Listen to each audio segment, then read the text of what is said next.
introducing our distinguished lighting designer, Racheal and Blackwell. Racheal is a native of Hampton Roads area of Virginia, but now calls Atlanta, Georgia home. She received her BA in Theater Arts with an emphasis on technical theater from Alabama State University in 2016, and her MFA in Lighting Design and Technology in 2020 from CCM University of Cincinnati. Racheal's main interests lie in working collaboratively with other creatives across the many different mediums of art. She enjoys working on original and new works, as well as opportunities that allow her to stay connected to her African American roots. Racheal was the 2020 recipient of both the Gilbert Hemsley Lighting Internship and the Judy Deering Design Competition for Lighting, presented by the Black Theater Network. And in 2021, Racheal received an Off-Broadway nomination for her New York lighting design of new musical, Racheal, A Musical Elixir. Racheal is currently working full-time at the Alliance Theater in Atlanta as their lighting and projections director. Racheal, would you join us on stage?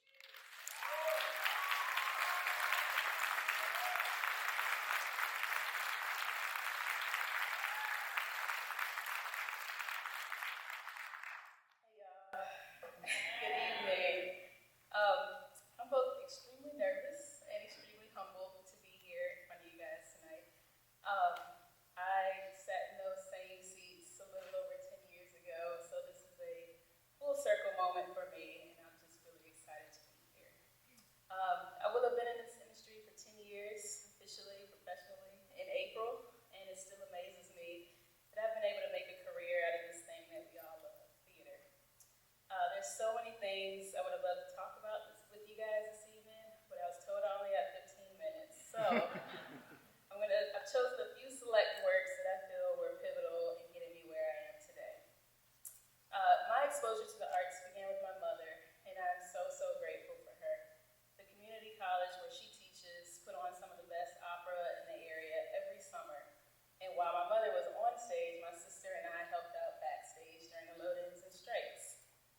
Once I started taking professional lighting courses in graduate school, I was given the opportunity to light those summer operas, including Gilbert and Sullivan's The Sorcerer, Trial by Jury, Into the Woods, and Chicago.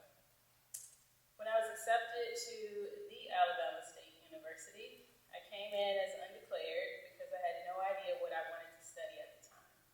During Welcome Week, the theater was putting on a production of Crowns, which I had never heard of, let alone seen. This show, from the actors to the set and the lights, had me hooked instantly. And the next day, I went into the admissions office and declared myself a theater major. I found lighting in my junior year when I assisted my professor, Jeffrey Davis, on a dance show. It woke something up in me. I wasn't sure about making it my career at that point, but I knew I wanted to learn more. That opportunity came my senior year when we put on Pearl Clegg's Flying West. Flying West has a special place in my heart for a multitude of reasons, but the biggest one is because that was the show that solidified my desire to become a lighting designer. That show was also special because it was the first production at ASU that had a fully student-led student design team with a faculty mentor. I was really proud of what we accomplished on that show, and I'll never forget it. Now, I know the full saying is jack of all trades and a master of none, but I'm absolutely someone who wants to do a little bit of everything. Yes, I'm here talking to you guys as a lighting designer, but above all else, I'm an artist and a creative. I thrive in spaces where I'm pushing the boundaries of what's possible, and I wholeheartedly believe that no one should ever put you in a box. That being said, when I graduated from ASU, I knew my professors had laid the groundwork for me to continue in lighting, but I still felt there was more to learn before going out in the professional world. While I took on a year with the Alabama Shakespeare Festival as their electrician intern and shopped around grad schools, this was the first time I stepped outside the box. I applied for the Albert C. Yates Fellowship and was accepted into the University of Cincinnati's Conservatory for graduate school on a full ride. CCM's program was rigorous and mentally taxing, and I'm not ashamed to admit I felt like I had gotten in way over my head more times than not. I was the first Black woman to come through that graduate lighting program, and while everyone was relatively friendly, I was probably one of the least experienced students in the program, undergraduate included. That being said, I did survive. How, I don't know, but those 3 years stretched me much in my time there, and I'm glad I went. The conservatory style suited me well as it was more hands-on learning versus lecture-based, and it was exactly what I felt I needed at the time as a bridge between my time in undergrad and going into the real world. I lit my first operas in year one, had all dance shows in year two, which were my favorite, and my thesis project was Oscar Wilde's Lady Windermere's Fan. Now, if you notice the timestamp here, you'll see I finished up my postgraduate career in a very untimely year, 2020. Peak COVID. Some of you might be thinking, well, that sucks. But believe it or not, 2020 was a very enlightening year for me, in more ways than one. For one, I received the Gilbert Hemsley Award, and while my original placement with the Pittsburgh Civic Light Opera didn't work out due to the many closures across the country, I was still able to spend the summer as an assistant lighting designer with the San Francisco Opera, where we put on an amazing 2 productions on a plot of land outside in beautiful Marin. Now, there's an interesting fact here. The outdoor stage that they used at the opera was the same floor they used for Coachella when Beyonce performed. So, you could say I shared a stage with her. Now, following my time at the opera, a good friend of mine reached out about an initiative he was starting called In Light of the Time. Using the medium of light, the collective provided an opportunity and a platform for BIPOC artists to create new works that directly speaks to the world we live in today. As such, this was yet another opportunity for me to step outside of the box. Thus, my self-written and co-produced project, For Women and an Artist, was born. I was alluding to Ms. Nina Simone's For Women when the piece was named as such. Nina's song was both a civil rights protest and a feminist anthem, and it felt very timely in conjunction with the collective's intended purpose. However, instead of portraying the 4 women as the 4 archetypes described in the song, my goal was to shine a light on how heavy the Black community is and was feeling with daily reports of new police brutality against our Black men. I chose to do this by having 4 women of a certain age surround a young Black man, our visual artist Rain Span, as he could easily be any one of their son, brother, nephew, or any other male family member. This thought was then compounded by the image of a silhouetted artist, a faceless Black man, creating his emotional response and his reality to both what was going on around him on stage as well as in the world. The 4 women each prepared a piece, either song or prose, that spanned from 1926 until now, referencing timely topics such as racial discrimination and inequalities. To bookend the piece, one of my best friends, Donald Allen Lee III, composed both a pray and postlude that still gives me chills anytime I listen to it. This piece is one of my favorites because it was mine, from concept to creation.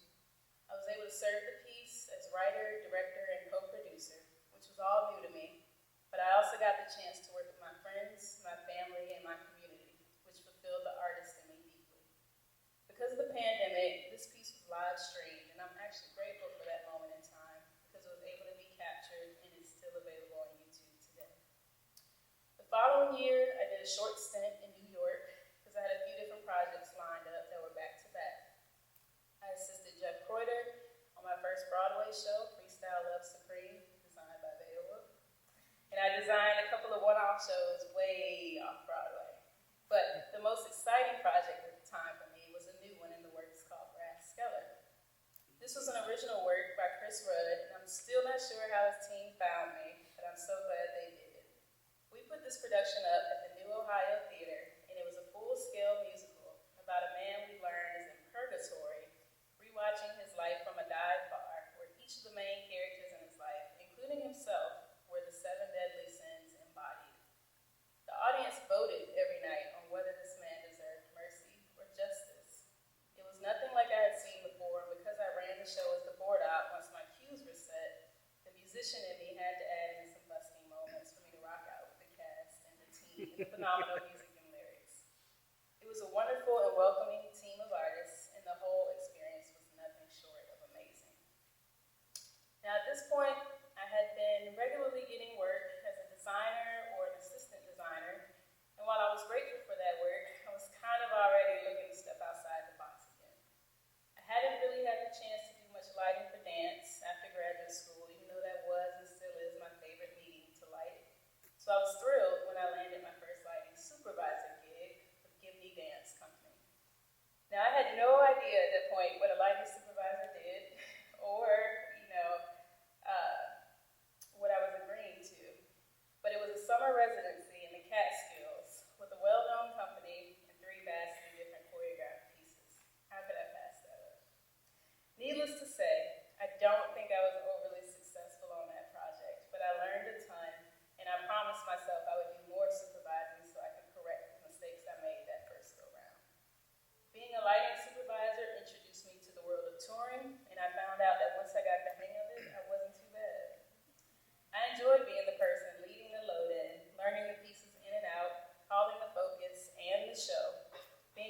responsible for maintaining the integrity of a designer's work and having the answers to all of the logistical and puzzle-solving aspects of this world. After Gibney, I worked with Contratiempo, Latin Activist Theater, Urban Bushwomen, and a kids' science show starring NPR's Guy Raz, children's author and podcast host Mindy Thomas, and a two-man band called The Pop-Ups. But guess what? After 2 years of touring, I was already losing steam. Now, there's a lot of you out there that are built for the grind of the touring world, and I commend you, but I just couldn't keep up. So I genuinely enjoyed the people I traveled with, all the beautiful theaters around the country I got to work in, and all the art I helped create and recreate. Most of all, I enjoyed all of the choreography I got to watch every night. Dancing is one box I will not step into. I know how to stay in my lane sometimes, but I have so much admiration for those who do it and do it well, and I will cherish all of those memories forever. All right, so at this point, I had done a little bit of theater, I had done some musicals, I got to experience dance again. What was next? I had to do some opera. Like dance, I hadn't lit any operas really since graduate school, but being a musician and growing up in a musical family, I've always been drawn to pieces with music, and so opera was no different. I lit my first professional opera, Romeo and Juliet, with David Lefkowitz, who took a chance on me off of a referral from one of my professors at CCM. We gelled immediately. Maybe it was because we had to pull off a 3-act opera with less than a week of tech time. Maybe it was kismet. But David is one of the best stage directors I've ever worked with, and even through the stress of trying to perfect my design with hours before our first audience, I felt like we accomplished something really beautiful and impactful on that production. I pushed myself so hard that week, and there were yet again moments of discomfort and stress, but I'm very proud of the finished product, and I made some wonderful lasting connections along the way. Romeo and Juliet taught me something about myself, though. While I still enjoy designing, I've found more joy these days working as a lighting supervisor or director, and that's what I do now. Though in my current job, I've once again stepped outside of my box. For the past 2 years, I've served as the lighting and projections director at the Alliance Theater in Atlanta, Georgia. The job title alone was daunting to me at first, but it's really just an extension of my work as a lighting supervisor. Now, there's a lot more managing and administrative tasks to this job, and the work hasn't always been comfortable or easy, but I'm learning more and more that periods of discomfort can be seen as opportunities to stretch and grow, and I choose to embrace it and continue learning through those hard times. Since my time with the Alliance, I've had the opportunity to work with award-winning artists and have a hand in some of the best theater I've seen to date. It fills me with pride to know that while I still have a lot to learn on this job, I'm doing what I set out to do since it all began at Alabama State. Have a job that utilizes my degree, pays my bills, and brings joy to my everyday life. So, I want to leave you all with this. Stay out of the box. If you consider yourself as just a director or just a scenic designer or just a lighting designer, that's fine too.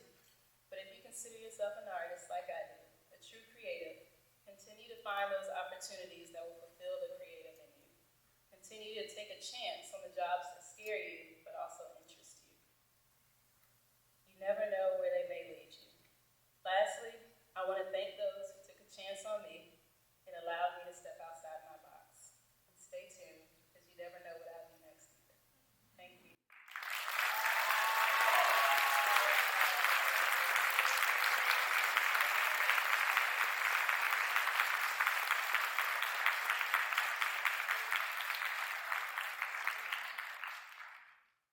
All right, we're going to engage in a little Q&A now. Our team is going to float with some microphones if our designers will join us. Up on stage, you can get comfy in these beautiful chairs.